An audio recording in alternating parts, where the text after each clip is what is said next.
ما كان للنبي والذين آمنوا أن يستغفروا للمشركين ولو كانوا أولي قربى من بعد ما تبين لهم أنهم أصحاب الجحيم۔ آج سورہ توبہ کی آیت نمبر 113 سے بیان ہے نبی اور ایمان والوں کے لیے یہ جائز نہیں کہ وہ مشرکین کے لیے استغفار کریں۔ نبی کے لیے اور ایمان والوں کے لیے یہ جائز نہیں کہ وہ مشرکین کے لیے استغفار کریں، خواہ وہ ان کے قرابت دار ہوں۔ وَلَوْ كَانُوا أُولِي قُرْبَىٰ مِن بَعْدِ مَا تَبَيَّنَ لَهُمْ أَنَّهُمْ أَصْحَابُ الْجَحِيمِ، جبکہ ان پر یہ ظاہر ہو چکا ہے کہ وہ مشرکین تو ہیں ہی دوست کی، کہ مشرکین دوست کی ہیں۔ اب اس آیت کے اندر اللہ تبارک و تعالیٰ نے یہ فرمایا، آیت نمبر 113 کے اندر، کہ نبی اور ایمان والوں کے لیے یہ جائز نہیں کہ وہ مشرکین کے لیے استغفار کریں، بھلے وہ ان کے رشتہ دار ہی کیوں نہ ہوں، ان کے نزدیک کے لوگ ہی کیوں نہ ہوں، جبکہ ان پر یہ ظاہر ہو چکا ہے، جبکہ ان کو پتہ لگ چکا ہے کہ جو مشرک ہے وہ تو دوست کی ہے، تو جب وہ ہے ہی دوست کی تو پھر اس کے لیے استغفار، اس کے لیے جتنی مرضی آپ معافیاں مانگ لیں۔ علامہ قرطبی مالکی نے لکھا کہ اگر انسان اپنے کافر ماں باپ کے لیے دعا کریں، کسی شخص کے ماں باپ کافر ہوں اور وہ اس کے لیے دعا کرے، مشرک ہوں، کافر ہوں، تو وہ اس کے لیے دعا کرے تو اس میں کوئی حرج نہیں ہے، علامہ قرطبی فرماتے ہیں۔ تو پھر یہ کن کے لیے فرمایا جا رہا ہے کہ کسی نبی یا مومنوں کے لیے یہ ان کو نہیں چاہیے کہ وہ کسی مشرک کے لیے دعا کریں، بھلے وہ قرابت دار ہی ہوں؟ یعنی جو مشرک، اب دیکھنا یہ پڑے گا کہ وہ مشرک زندہ ہے یا مر چکا ہے۔ زندوں کے لیے دعا کی اجازت دی گئی ہے، مگر جو مر گئے ان کے لیے نہیں، مشرک، بات مشرک کی ہے۔ تو علامہ قرطبی مالکی لکھتے ہیں کہ اگر کسی شخص کے ماں باپ کافر ہوں تو اپنے کافر ماں باپ کے لیے دعا کرنے میں کوئی حرج نہیں ہے، وہ بھی تو آپ کے قرابت داروں میں سے ہی ہیں نا۔ ماں باپ اگر کافر ہیں تو ان کے لیے دعا کرنے میں کوئی حرج نہیں ہے، ہاں بشرطے کہ وہ زندہ ہوں تو ان کے لیے معافی مانگتا رہے، استغفار کرتا رہے۔ البتہ جو شخص مر چکا ہو، جو بندہ مر گیا اور حالت کفر میں مرا، اب اس کے اسلام لانے کی کوئی امید ہے نہیں ہے نا، وہ تو کفر کی حالت میں مرا ہے وہ شخص، اس کے لیے دعا نہیں کی جائے گی۔ یہاں اس کا ذکر ہو رہا ہے اس آیت کے اندر، اس کے لیے دعا نہیں کی جائے گی۔ یہ جو فرمایا کہ ما کان للنبی والذین آمنوا ان یستغفروا للمشرکین ولو کانوا اولی قربی من بعد ما تبین لهم انہم اصحاب الجحیم، کہ نبی اور ایمان والوں کے لیے یہ جائز نہیں ہے کہ وہ مشرکین کے لیے استغفار کریں، دعا کریں، اور وہ بھلے وہ ان کے قرابت دار ہی کیوں نہ ہوں، جبکہ ان پر ظاہر ہو چکا کہ وہ مشرکین دوست کی ہیں۔ تو اس کا مطلب ہے کہ یہاں ان مشرکین کا ذکر ہو رہا ہے جو مر چکی ہیں، ان کے لیے دعا کرنے سے منع کیا گیا۔ کیوں؟ وہ تو مرے ہی مشرک، وہ تو مرے ہی کافر، تو جو کافر مرے یا مشرک مرے اس کے تو اب ایمان لانے کی بات ختم ہو چکی ہے، وہ تو اب اسلام نہیں قبول کر سکتا، وہ تو معاملہ ختم ہو گیا، اس کے لیے دعا کرنے سے منع کیا گیا۔ ہاں جو زندہ ہو اس کے لیے دعا کی جا سکتی ہے کہ یا اللہ، یہ جو کوئی بندہ اپنے ماں باپ کے لیے، کسی کے لیے بھی، بھلے وہ مشرک ہی کیوں نہ ہو، کہ یا اللہ ان کو ہدایت کا راستہ دکھاتا کہ یہ بھی اسلام قبول کر کے کلمہ پڑھ کر مسلمان ہو جائیں جو ان سے۔ تو حضرت ابن عباس رضی اللہ تعالی عنہما نے فرمایا کہ مسلمان اپنے مردوں کے لیے استغفار کرتے تھے، تو تب یہ آیت نازل ہوئی۔ تو اس آیت کے نازل ہونے کے بعد پھر انہوں نے اپنے مردوں کے لیے استغفار کرنا چھوڑ دیا۔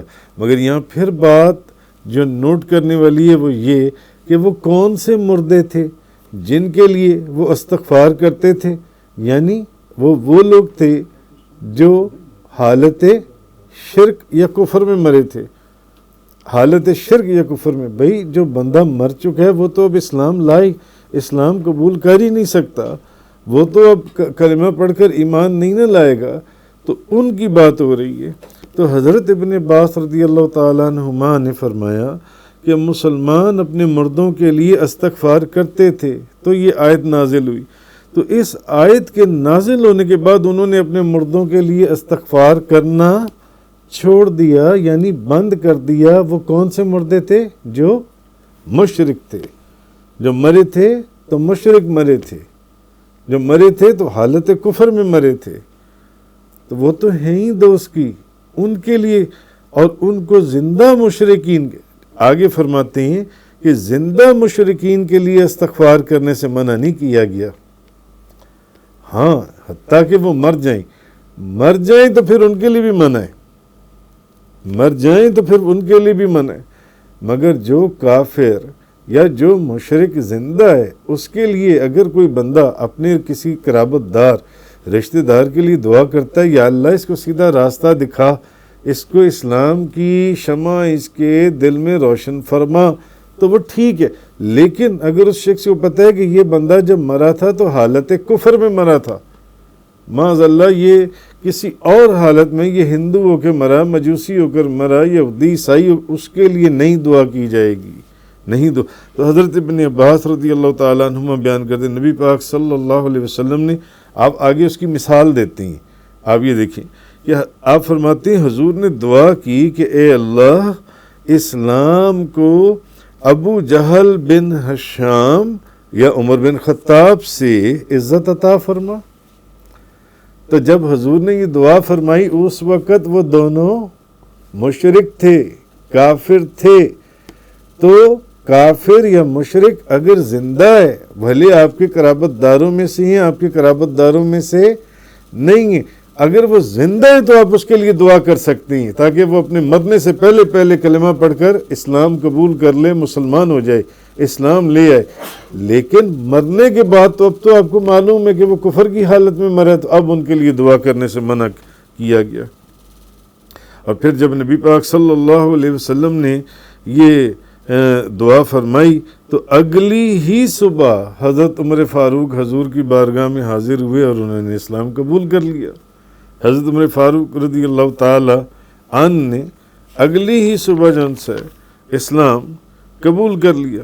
اچھا، تو اصل چیز جو سمجھائی گئی وہ کیا کہ جب انسان فوت ہو جائے تو اور جو لوگ زندہ ہیں تو اس فوت شدہ کا ان کے اوپر یہ حق ہے کہ وہ اس کے لیے معافی مانگیں، مغفرت طلب کریں، تاکہ اللہ تبارک و تعالی اس میت کو بخش دے۔ مگر بات پھر وہی ہے، وہ کون لوگ ہوں؟ جو ایمان کے اوپر مرے ہوئے ہوں، جو اسلام پر جن کی وفات ہوئی ہو۔ کہ مغفرت صرف ان لوگوں کے لیے جن کا خاتمہ ایمان پر ہوا ہو، اور جو مرا ہی کافر ہو یا مشرک ہو اس کے لیے دعا کرنے سے منع کیا گیا، اس کے لیے دعا کرنے سے منع کیا گیا۔ جو کفر اور شرک کی حالت میں مرے ان کے لیے مغفرت کا دروازہ بند کر دیا جاتا ہے، موت کے ساتھ ہی ان کے اوپر مغفرت کا دروازہ بند ہو جاتا ہے۔ تو اس لیے اس آیت میں حکم دیا گیا کہ جن کے متعلق تمہیں علم ہے کہ وہ حالت کفر میں مری ہیں، ان کے لیے کسی کو بھی دعائے مغفرت نہیں کرنی چاہیے، کسی مومن کو کیا، نبی کو بھی نہیں۔ یہ چیز اس آیت کے اندر فرمائی گئی۔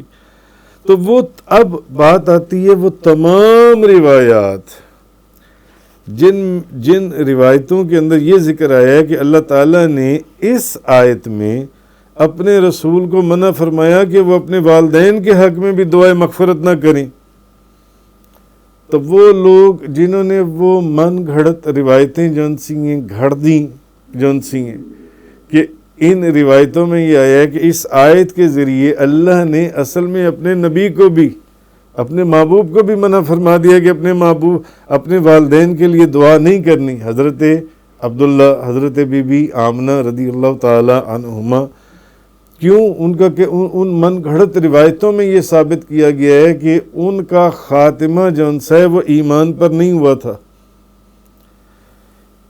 قاضی ثناء اللہ پانی پتی ایک ہی زماں، انہوں نے اس کے اوپر بڑی تفصیل سے گفتگو کی، اور وہ فرماتے ہیں کہ اس طرح کی تمام روایات ضعیف اور قابل سندی نہیں ہیں، قابل سندی نہیں ہے۔ اور پھر وہ حافظ ابن حجر شارح صحیح بخاری کا انہوں نے یہ قول بھی نقل کیا کہ وہ فرماتے ہیں کہ میں نے ان روایات کے سارے طریقوں پر غور کیا، تمام طریقوں کو میں نے قابل اعتراض پایا جن سے۔ اور ویسے بھی اگر آپ کو یاد ہو تو ایک درس کے اندر سورۃ الانعام کی آیت نمبر 74 کے اندر بندہ ناچیز قرآن پاک کی تفسیر میں قرآن پاک کی بے شمار آیات اور احادیث مبارکہ سے یہ ثابت کر چکا ہے کہ نبی کریم صلی اللہ علیہ وسلم کے والدین کریمین نجات یافتہ ہیں اور جنت کی ہواؤں سے لطف اندوز ہو رہے ہیں۔ بے شمار قرآن کریم کی آیات اور احادیث سے میں نے یہ چیز ثابت کی کہ نبی پاک صلی اللہ علیہ وسلم کے والدین کریمین نجات یافتہ ہیں اور جنت کی ہواؤں اور فضاؤں سے لطف اندوز ہو رہے ہیں۔ تو بہرحال اس آیت کے اندر جو دعا کے لیے جو منع کیا گیا تو وہ کن لوگوں کے لیے منع کیا گیا؟ جن کا خاتمہ کفر کے اوپر ہوا، جن کا خاتمہ شرک کے اوپر ہوا، ان کے لیے منع کیا گیا۔ ان کے لیے نہیں منع کیا گیا جو حالت ایمان میں دنیا سے گئے، ان کے لیے آپ دعا کریں۔ اور حضور اچھا اور اب بھلے کوئی کافر اور مشرک جو مر چکے ہے اس کے لیے دعا نہیں کی جائے، لیکن جو زندہ ہے اس کے لیے دعا کی جا سکتی ہے۔ جیسے نبی پاک صلی اللہ علیہ وسلم نے ابو جہل اور حضرت عمر فاروق کے لیے دعا فرمائی کہ یا اللہ ان دونوں، تو اگلے ہی دن حضرت عمر فاروق جون سے انہوں نے کلمہ پڑھ کر اسلام لے آئے۔ نبی کریم صلی اللہ علیہ وسلم کی خدمت میں آپ سرکار حاضر ہو گئے جون سے۔ آگے فرمایا آیت نمبر 114، وَمَا كَانَ اسْتِغْفَارُ إِبْرَاهِيمَ لِأَبِيهِ إِلَّا عَن مَّوْعِدَةٍ وَعَدَهَا إِيَّاهُ، اور ابراہیم کا اپنے باپ کے لیے استغفار کرنا صرف اس وعدے کی وجہ سے تھا جو اس نے ابراہیم سے کیا تھا۔ فَلَمَّا تَبَيَّنَ لَهُ أَنَّهُ عَدُوٌّ لِلَّهِ تَبَرَّأَ مِنْهُ، اور جب ان پر یہ ظاہر ہو گیا کہ وہ اللہ کا دشمن ہے تو وہ اس سے بیزار ہو گئے۔ إِنَّ إِبْرَاهِيمَ لَأَوَّاهٌ حَلِيمٌ، بے شک ابراہیم بہت نرم دل اور بہت بردبار تھے، بہت بردبار۔ اچھا، اب جب مسلمانوں کو مشرک رشتہ داروں کے لیے دعائے مغفرت کرنے سے منع کیا گیا پچھلی آیت میں، مگر مشرک رشتہ دار کون؟ جو مر چکی ہوں، جو زندہ ہوں ان کے لیے نہیں منع کیا گیا، جو مر چکے ہیں، جن کا خاتمہ ایمان پر نہ ہوا ہو، شرک اور کفر کے اوپر جن کا خاتمہ ہوا ہو۔ تو جب مسلمانوں کو مشرک رشتہ داروں کے لیے دعائے مغفرت کرنے سے منع کر دیا گیا جو مر چکی ہوں، اور انہوں نے کہا کہ اب یہ بات ہوئی کہ بھئی کسی ایسے شخص کے لیے دعا نہیں کرنی جو کفر یا شرک کی حالت میں مرا ہو۔ تو انہوں نے کہا کہ حضرت ابراہیم علیہ السلام نے بھی تو اپنے باپ آزر کے لیے استغفار کیا تھا. بھئی ابراہیم علیہ السلام نے اپنے باپ جو آزر تھا اس کے لیے استغفار کیا تھا، اور ابراہیم کا اپنے باپ کے لیے استغفار کرنا قرآن کے اندر آ رہے اس وعدے کی وجہ سے تھا جو اس نے ابراہیم سے کیا تھا. تو انہوں نے بھی تو آزر کے لیے دعا کی نا ابراہیم علیہ السلام نے. تو اللہ نے اس کا جواب یہ دیا کہ حضرت ابراہیم کا اپنے باپ آزر کے لیے استغفار جو کرنا تھا وہ محض اور محض اس وجہ سے تھا کہ اس نے وعدہ کیا تھا ان سے کہ میں اسلام لے آؤں گا. وعدہ کیا تھا ان سے کہ میں اسلام لے آؤں گا. اس کے اسلام لانے کے وعدے کی وجہ سے تھا جو ابراہیم علیہ السلام نے وعدہ کیا تھا. اور جب ان پر یہ بات منکشف ہو گئی، جب ان پر یہ بات منکشف ہو گئی تو پھر حضرت ابراہیم علیہ السلام جو ہیں وہ اس سے بیزار ہو گئے. اور اس کی بھی دلیل قرآن کی آیت ہے. جب ان پر یہ بات ظاہر ہو گئی کہ نہیں تو پھر وہ، لیکن دوسری بات ایک اور بھی ہے جو احادیث مبارکہ سے ثابت ہے. ویسے بھی آزر جو تھا وہ آپ کا باپ تھا ہی نہیں، وہ تو آپ کا چچا تھا. آزر جن سے جس کے متعلق وہ آپ کا چچا تھا. آپ کے والد کا نام جو ہے وہ تارخ تھا. اور یہ بات قرآن پاک کی آیات سے پہلے بھی ہم بیان کر چکی ہیں ایک درس کے اندر. آپ کے ابراہیم علیہ السلام کے والد کا نام تارخ تھا. اور یہ بات ذہن میں رہے کہ نبی کریم صلی اللہ علیہ وسلم کے، میں نے وہ احادیث بھی بیان کی تھیں کہ نبی پاک صلی اللہ علیہ وسلم کے والدین کریمین میں ان کے آباء و اجداد میں کوئی بھی کافر نہیں ہوا. تو ابراہیم علیہ السلام کا باپ کیسے کافر ہو سکتا ہے؟ تو جس کا ذکر کیا جا رہا ہے وہ آپ کا باپ تھا ہی نہیں، وہ تو تھا ہی آزر.